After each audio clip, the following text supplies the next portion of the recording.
वैद्युत अपघट्य जिन यौगिकों के जलीय विलयन विद्युत चालक होते हैं विद्युत अपघट्य कहलाते हैं। एग्जाम्पल अम्ल क्षार लवण के जलीय विलयन आदि विद्युत अपघट्य हैं। इन विलयनों में मुक्त आयन विद्युत वाहक का कार्य करते हैं।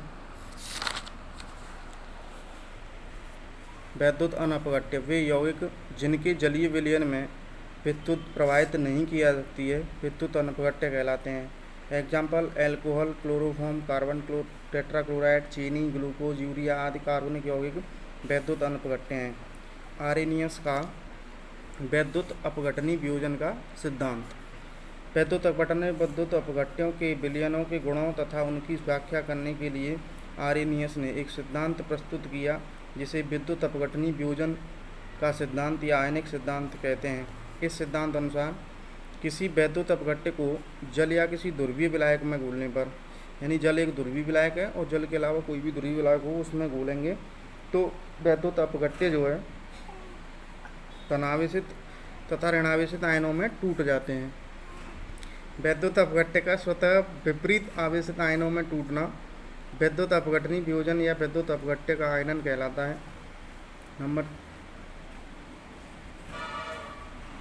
ठीक है, ये इसी का है। अब आयन विद्युत आवेशित परमाणु होते हैं।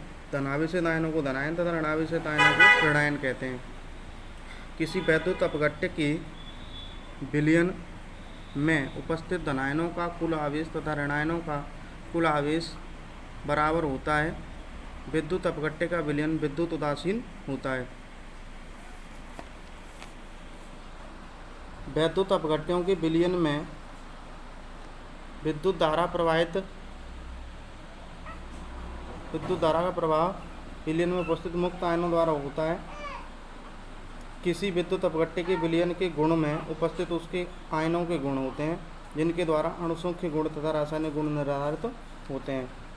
विलयन में कुछ वैद्युत अपघट्य के कुल अणुओं का कुछ भाग ही वियोजित होता है, यानी वैद्युत अपघट्य का जो विलयन होता है उसमें अणुओं का कुछ भाग ही वियोजित होता है। इसे वैद्युत अपघट्य की वियोजन मात्रा या आयनन की मात्रा कहलाती है।